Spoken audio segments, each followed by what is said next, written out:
Hi there everyone, we've just finished CCA's second advisory council at the O2 Arena in London, where we're in the bubble room.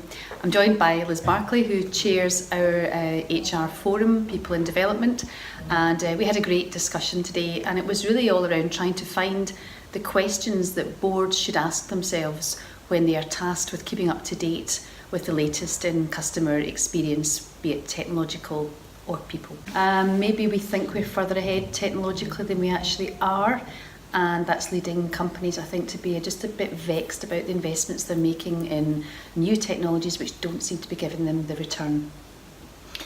Yes, I think that's true, and I think that there's a lot of thinking about what the technologies are going to do in future, what people are going to expect technology to deliver. But I think ultimately people are also beginning to feel that human behaviour is not particularly changing. Human behaviour stays more or less the same. Technology may change, but the behaviour of our customers doesn't necessarily change.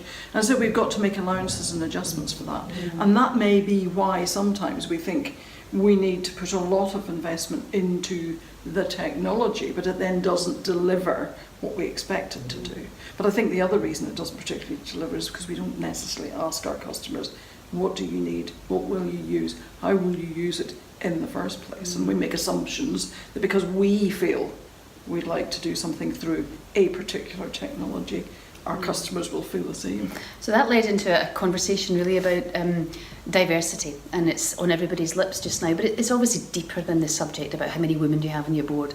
It's much more about how can you understand the needs of a very wide-ranging customer base, which everybody has, let's face it, and it's all sorts of different needs, whether it's cultural, religious, gender, age, wealth, ability, disability. It's a whole range of different factors, and I think with the consensus from the group today was that probably at top board level in most of the companies, the big brands, there's not so much diversity as we need, but the real issue is how do you get the views in order to make the decisions that are right for your customers. So if you don't have a diverse board, then you need to find really, really good listening powers to understand needs, and that's perhaps actually where some technologies can help there. So diversity was a big issue. Well, it's a big issue for me anyway, and a lot of the boards I work with think they've cracked it simply because they've got a third of their board members are female, but they don't necessarily think about the backgrounds or the experience and the skills that those females may bring to a board. It doesn't stop at gender diversity. That's only really the start. And I think the more closely you could reflect the makeup of your customer base, the background, the ethnicity, how does your customer base think because of their experiences and their backgrounds, and the closer you could reflect that on your board, the closer you're going to get to real understanding of your customers. It's about diversity of thinking, it's not about diversity of the actual people sitting around the board. It's about, we think differently because we've got different experiences, we've got different backgrounds, we've got different skills, we've been educated differently, we're younger, we're older, we need all of that thinking brought to the table. Yeah. And I suppose that is a slight difference. I mean, we've always had diversity, and we've probably always had boards that weren't necessarily diverse. The difference today is that we have so much transparency. That led us on to another topic that came up. So we heard from Sally Fuller, who brought some great insights to our group today, and she talked about the traditional things that we would ask ourselves questions of to provide a great customer experience, but she also brought up some new things that perhaps feed into what it is that we're trying to do. So let's just think about, for example, anxiety. So we have an anxious population, in general. We're anxious about lots of stuff. Our health, how we look, how we feel, how much we are liked is a huge big thing now in our social media world. And that feeds into both as consumers and as obviously as people who work. So you've got that anxiety piece going on. So if you don't understand anxiety in your organisation, then you perhaps aren't meeting the needs. You perhaps don't realise you need to meet those needs, but you probably do. The next issue I think was around was post-truth, a really interesting piece where so much of what we're fed we know now is not necessarily true, whatever true really is. How can we reflect in our brand a desire that we want to be trusted, we want to reflect truth in our organisation, but in the whole world where this is a really difficult concept, you have to work even more hard, and actually you have to then start at the very top and do things as opposed to just saying what you're doing. So it's about doing the right thing as opposed to doing things right, and not being scared about it, and not being scared to take the consequences when it perhaps costs a bit more, because I think one thing that was agreed was the ripple effect is much greater around that stuff. So it sounds a bit trite and a bit motherhood and apple pie, but we had a huge debate about kindness and about kindness in your brand and about perhaps fulfilling a more of a social purpose, which gaps in the rest of society has made necessary to fill that gap for your customers. And to what degree does your brand, a question for the board, to what degree does your brand embrace this, or can it embrace it? I think for me, though, part of the whole discussion and part of the argument that we need to really think through carefully is, what are the next generation of employees coming through going to want from you, from your company, from your brand?